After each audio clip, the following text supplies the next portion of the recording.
না এটা কোনো সাধন হয়েছে না কিলো পৌঁছাই দিতে পারবো একটা জীবন। এবং আমরা চাই সবাই মিলেমিশে এই রাজ্যটাকে অনেক বেশি ডেভেলপমেন্ট করতে, এবং তার জন্য প্রত্যেকটা মানুষের দরকার, শুধুমাত্র প্রশাসন বা পলিটিশিয়ান বা আম পাবলিক এরকম প্রত্যেকটা ব্যক্তির দরকার যে একটা সমাজকে ডেভেলপমেন্ট করতে, সমাজ ব্যবস্থা পরিবর্তনের মাধ্যমে ডেভেলপমেন্ট করতে, এবং বিশেষ করে পজিটিভ থিঙ্কিং এর মাধ্যমে সবাইকে কাঁধে কাঁধ মিলে এগিয়ে নিয়ে যাওয়া, এটা হচ্ছে সবচেয়ে বড় বিষয়। কারণ দেখুন, মিডিয়াদের সংবাদ মাধ্যমের মাধ্যমেই একটা কিছু ভালো পরিচিতিও হয়, একটা কিছু খারাপ পরিচিতিও হয়।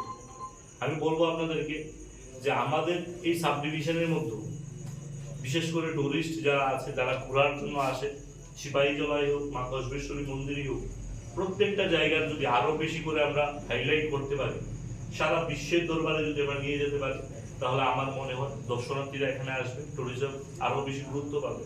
ট্যুরিজম যখন গুরুত্ব বেশি পাবে, তখন এই এলাকার কর্মসংস্থান অনেক বেশি হবে। আপনারা দেখবেন অনেক সময় মনে হয় যে আমাদের রাজ্যে যুব ভাইদের কথা কি হবে, অনেকেই চিন্তা করে যে যুবকরা কি হবে, কর্মসংস্থান কোথায়। তো আমি আপনাদের মাধ্যমে একটা প্র্যাকটিক্যাল বিষয় আপনারা হয়তোবা নিজেরাও রিয়েলাইজ করে যে আসলে কি আমাদের রাজ্যে কাজের অভাব না কাজের লোকের অভাব, কোনটা। কারণ দেখবেন ছোট্ট ত্রিপুরা রাজ্য, এই রাজ্যের মধ্যে অন্যান্য বড় বড় রাজ্য থেকে, ওয়েস্ট বেঙ্গলি বলুন, আসামে বলুন, বা অন্য ঝাড়খণ্ডী বলুন, আরো অন্যান্য রাজ্য থেকে প্রচুর পরিমাণ শ্রমিক থেকে আরম্ভ করে, যারা স্কিল থেকে আরম্ভ করে আনস্কিল থেকে আরম্ভ করে সমস্ত শ্রমিকরা এই রাজ্যে এসে কাজ করছে। তাহলে সেটা থেকে বুঝতে হবে যে এই রাজ্যে কাজের অভাব না, মানসিকতার অভাব হচ্ছে। কারণ বিশেষ করে দেখবেন যুবরা আপনার 21-22 বছর পড়াশোনা কমপ্লিট করার পর 10-12 বছর অবধি সে তার ফ্যামিলি রোজগারে তার চলছে, তো তার নিজে যে কিছু করবে সেই চিন্তা ভাবনাটা করে না। আমি আপনাদের মাধ্যমে, আপনারা বিভিন্ন জায়গায় যান, বিভিন্ন সেমিনারে যান, আমি বলবো প্রত্যেক মিডিয়া বন্ধুরা যদি সবাই মিলে আমাদের এলাকার, আমাদের পাড়ার, আমাদের সোসাইটির যারা যারা যুবরা শুধুমাত্র ঘুরছে, তাদেরকে যদি আমরা বলি যে তুমি কিছু না কিছু করো, প্রাইভেট সেক্টর হোক, যে কোনো দোকানে হোক, যে কোনো সেক্টরে সহোদ্যোগী হোক।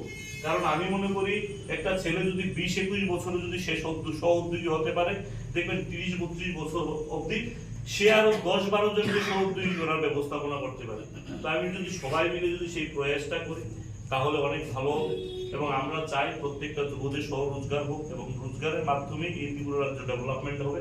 এবং প্রত্যেক মিডিয়া বন্ধুদেরকে বলবো যেটা সত্য জিনিস আছে, প্রত্যেকদিন আপনারা খবরের চ্যানেলগুলোতে, কাগজগুলোতে আপনারা দেখান, আপনারা ছাপান।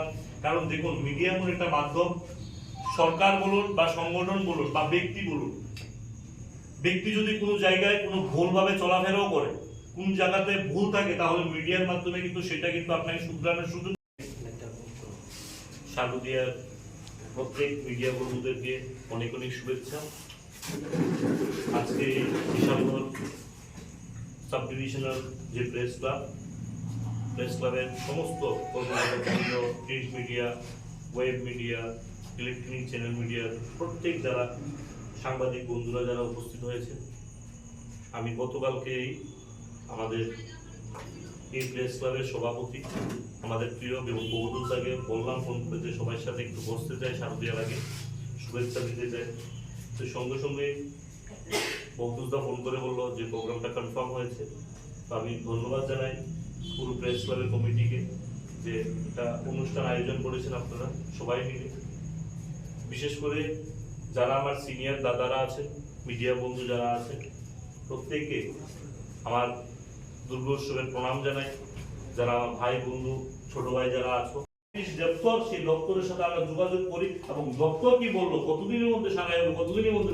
চেয়ারম্যান তথা বিশালগড়ের সুসন্তান, আমাদের কাছের মানুষ, আপনজন নবাদল গণিত, শারদীয় শুভেচ্ছা।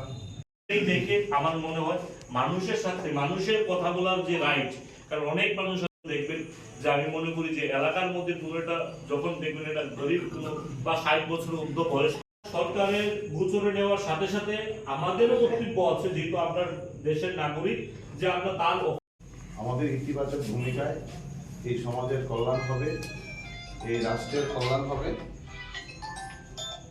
কাজেই যে পরিবর্তনগুলি এসছে উৎসবের দিনগুলিতে এক সময় পলিটিক্যাল